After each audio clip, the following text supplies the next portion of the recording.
Good evening and welcome back into Sports Talk ATL. I am Chase Earl, joined by Alex Lord. After a quiet first day of free agency, the Atlanta Falcons got on the board yesterday with a few signings. We talked about the linebacker yesterday. I don't even want to butcher his name to start off this show because that would be embarrassing. I can try. Yeah, go for it. Divine Diablo. So there's no way that's what it is. But it looks like that. That's the start of it. Great name. Like, Yeah. that's the first part. Like, we have an all-time name, and if the guy turns out to be a stud, you're going to get that jersey. I mean, you get Diablo on the back. I mean, that's amazing.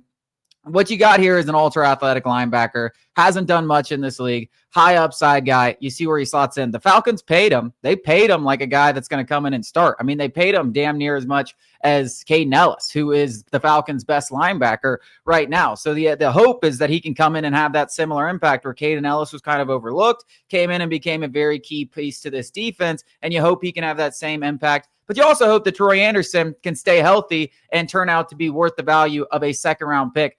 But the point is, 2 out of those 3 guys, you're hoping can provide what the Falcons need at the second level. Yeah, and, reading the tea leaves, guessing what the, outlook is going to be, Diablo, Anderson are the 2 athletic ones. You would like them in coverage, though Diablo isn't.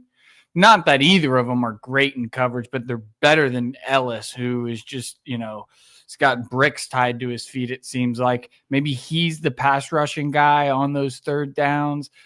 Just feels like a lot of money for, and this was an area that everybody has just assumed the Falcons were going to, bolster, whether it was Dre Greenlaw, who was, the top guy on the market before Jamin Sherwood, I don't know if I'm saying that right, re-signed with the Jets. But in my opinion, I mean, we're not going to have 3 linebackers out there more than,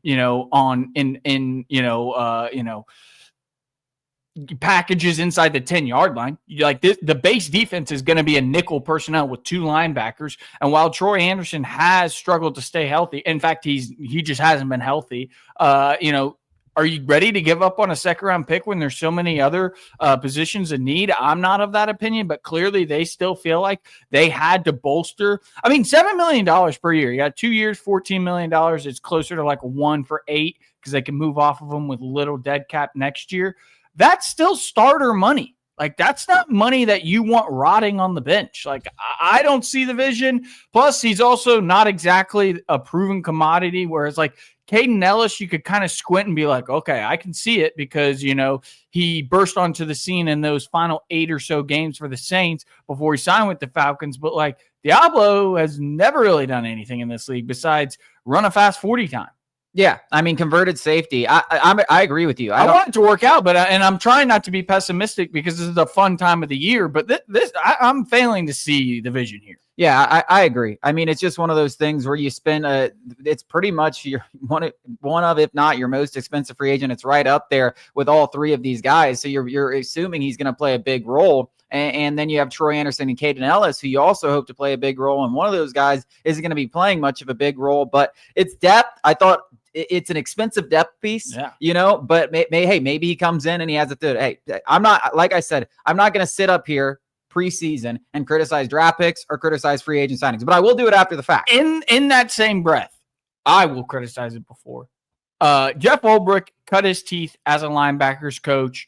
This was obviously a guy he handpicked. You don't sign a linebacker without the defensive coordinators say so, especially a guy who is linebacker centric, from his expertise. So maybe he sees something and he's a ball of clay and, I can form him into the next elite linebacker. He obviously had a ton of success with Sherwood in New York, but I'm failing to see it. I'm also an idiot. So maybe they see something we don't. The biggest signing that the Atlanta Falcons made, Leonard Floyd, former Georgia Bulldog, addresses the single biggest need in Atlanta, 8.5 sacks last year, a number that he has reached in each of the last 5 seasons, 2 of which he played with in Raheem Morris, and I believe he racked up 20.5 sacks in those 2 seasons. But this is what you always have to remember, because these guys consistently come to Atlanta and have 10, 11, 12, 13 sacks.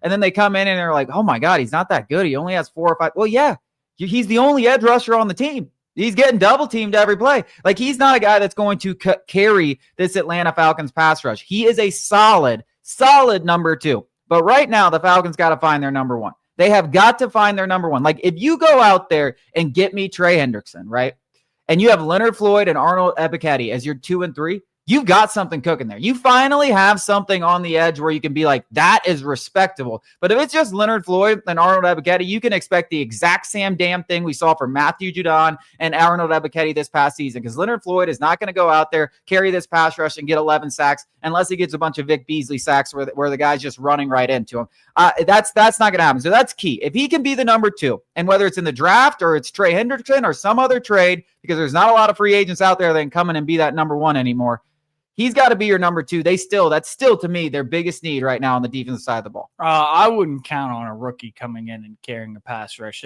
That is rare, and the guys who do that are always selected in the top 3. So I wouldn't expect somebody to come in and and carry the pass rush like that. But make no mistake about it, he's certainly an upgrade over what the Falcons had last year. The familiarity with Raheem Morris is there. There should be no sort of, Matthew Judon using him out of position, not what he's used to kind of a thing with Leonard Floyd. Like, we know what he does. Raheem Morris knows what he does. He knows he's signing to go and do this job. $10 million is a little rich for my blood, but when you're the Atlanta Falcons and you don't necessarily have the cachet that, maybe the Buffalo Bills who signed Joey Bosa for barely more than we signed Leonard Floyd, you have to pay that premium. And that's a simple fact when you're not, this proven commodity where the Chiefs just get sweetheart deals and the Buccaneers, when Tom Brady was there, get sweetheart deals. We got to pay for players. And I think $10 million is fine. It's a little bit more than I would have, liked. But he's certainly better. He's already the best pass rusher the Falcons have had, considering last season. Yeah, and I can't get my mind off the fact that what the potential of those edge rusher room could look like with a guy like Trey Hendrickson. Like I've said it, he's the one guy that I believe the Falcons genuinely have to go out there and get. Go back. I just try to scratch my head through my hat. Go back and look at who Leonard Floyd was rushing the passer with. Now, I saw somebody, I think it was Mark Raimondi on Twitter, talked about Leonard Floyd's pass rush win rate is already higher than any other Falcons from last year. And that's all good and well, except pass rush win rate is somewhat indicative of who you're rushing with. And in his time, in those 5 seasons, he's been rushing with some of the best pass rushers this league has seen and ever seen. Nick Bosa, top of the league. Aaron Donald. Like, these guys aren't here in Atlanta. Leonard Floyd is supposed to be, he's not supposed to be, but a lot of Falcon fans are thinking he's just going to replicate those numbers because he did it elsewhere, specifically under Raheem Morris. And I think what you're trying to get across is we need an alpha to let Leonard Floyd be that kind of Robin. And obviously Arnold Ebiketie will get freed up and all these other guys will get freed up. Yeah, but and I completely agree. I mean, that's absolutely it. But I'm also just sitting here looking at Trey Hendrickson and like the Bengals are going to trade him. Like, let's go out there and just make this thing happen, man. Like, it's just like you said, we need an alpha. We got more defensive signings. Roscoe's barking. We'll talk about him after the break.